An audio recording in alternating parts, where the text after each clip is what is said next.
بسم اللہ الرحمن الرحیم۔ خاموش جذبہ۔ سحر مجھ سے 12 سال چھوٹا تھا جب وہ ہمارے محلے میں آیا۔ تب میں یونیورسٹی کے آخری سال میں تھی اور اس کا خاندان ہمارے ساتھ والے گھر میں کرایہ دار بن کے آیا تھا۔ میں نے اسے پہلی بار دیکھا تو بس یہی سوچا کہ کتنا چھوٹا ہے، جیسے کوئی بچہ ہو۔ وہ مجھے آپی کہا کرتا تھا۔ شام کو جب وہ اپنی سائیکل پر گلی میں چکر لگاتا تو میں بالکنی سے چپکے سے اسے دیکھتی اور مسکرا دیتی۔ اس کی بے فکری، اس کی معصوم باتیں اور زندگی سے بھرپور آنکھیں پتہ نہیں کیوں میرے دل کو چھو جاتی تھی۔ وقت گزرتا گیا، میں نے نوکری شروع کی، گھر کے مسائل میں الجھ گئی اور سحر اب کوئی بچہ نہ رہا تھا۔ وہ اب کالج میں تھا، لمبا، سنجیدہ اور بہت زیادہ خاموش۔ اس کی آنکھوں میں اب کچھ کہنے کی شدت ہوتی جو شاید لفظوں میں نہیں ڈھلتی تھی۔ پھر ایک دن اس نے مجھے کہا، آپ کو لگتا ہے کہ میں ابھی بھی وہی چھوٹا سا لڑکا ہوں جو آپ کو آپی کہا کرتا تھا؟ میں چونک پڑی۔ اس کی آنکھوں میں ایک عجیب سا سوال تھا، شاید محبت کا، شاید خفا ہونے کا۔ میں خاموش رہی۔ شاید مجھے سماج سے ڈر تھا، یا شاید خود سے، یا پھر شاید اس عمر کے فرق سے جسے دنیا کبھی بھی قبول نہ کرتی۔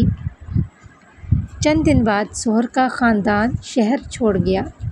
جاتے ہوئے اس نے مجھے بس ایک بار دیکھا، بنا کچھ کہے، بنا شکایت کیے، اور اس کی آنکھوں میں وہی سوال تھا جو شاید کبھی کوئی جواب نہیں پائے گا۔ یہ کہانی ہے نائلہ کی، جو 40 سال کی ایک باوقار، حساس مگر تھکی ہوئی عورت ہے، اور سحر کی، جو اس سے 12 سال چھوٹا مگر جذبات میں پختہ اور بیحد مخلص ہے۔ یہ ناول صرف محبت کی کہانی نہیں، یہ ان تمام رشتوں کا بیانیہ ہے جو معاشروں کی نظروں میں غلط لیکن دل کے پیمانے پر سچے ہوتے ہیں۔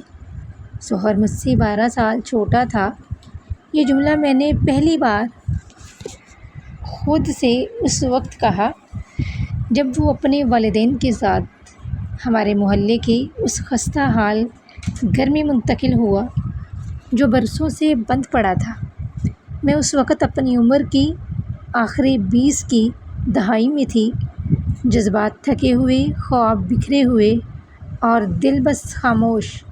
سحر کی عمر تب مشکل سے 16 سال کی ہوگی۔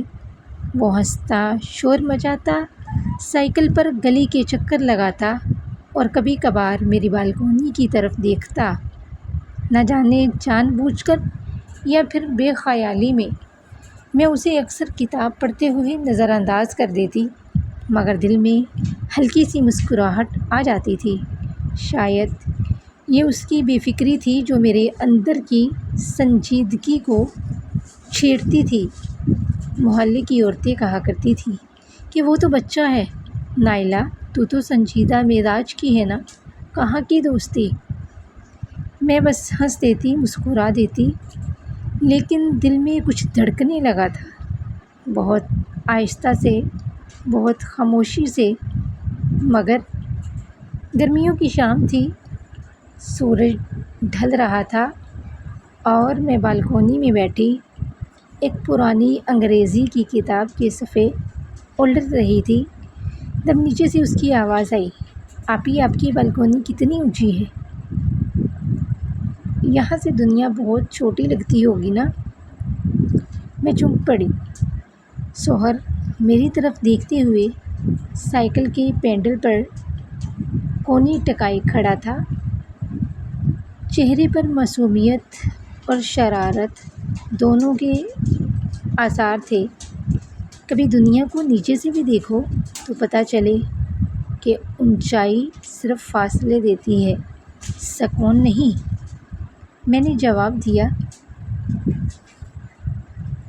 وہ ہنسنے لگا، اور اس دن کے بعد وہ آپی روز میرے دروازے پر آ کر کوئی نہ کوئی سوال چھوڑ جاتا۔ میں اس کی عمر کی وجہ سے خود کو قابو میں رکھتی، ورنہ وہ تو روز اس کی مسکراہٹ میں پگھلنے لگا تھا۔ 2 سال گزر چکے تھے، شوہر اب 18 کا ہو چکا تھا، کالج میں داخلہ ہوا، مگر اس کی عادتیں وہی تھیں، پرانی شوخی، ضد، معصوم سوال، اور سب سے بڑھ کر وہ آپ ہی کہنا۔ میں اب 30 کے قریب تھی، کئی رشتے آئے گئے، کچھ میں نے ٹھکرا دیے اور کچھ نے میرا برا پن دیکھ کر منہ موڑ لیا۔ ایک دن شام کو شوہر نے دستک دی، ہاتھ میں ایک چھوٹا سا تحفہ تھا، خوشبو کی ایک چھوٹی سی شیشی۔ آپ کے لیے لایا ہوں۔ اپنا پہلا جیب خرچ بچا کر میں نے آپ کے لیے تحفہ خریدا ہے۔ میں نے وہ شیشی لے لی، دل تو پگھل گیا مگر زبان سخت ہو گئی تھی۔ شوہر اب تم بڑے ہو گئے ہو، ایسے تحفے دینا ٹھیک نہیں۔ وہ رک گیا جیسے اسے چوٹ لگی ہو، پھر بولا تو آپ ہی کہنا بھی چھوڑ دوں کیا؟ شاید یہ بھی ٹھیک نہ ہو۔ میں خاموش رہی اور وہ وہاں سے چلا گیا۔ اس دن پہلی بار اس کے لفظوں میں صرف بھائی چارے کا احساس نہیں تھا، کوئی نیا جذبہ تھا جس نے میرے دل میں دھڑکنیں تیز کر دیں اور میری نیندیں اڑا دیں۔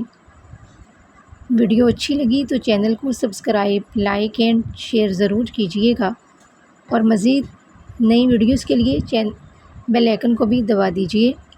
اللہ حافظ۔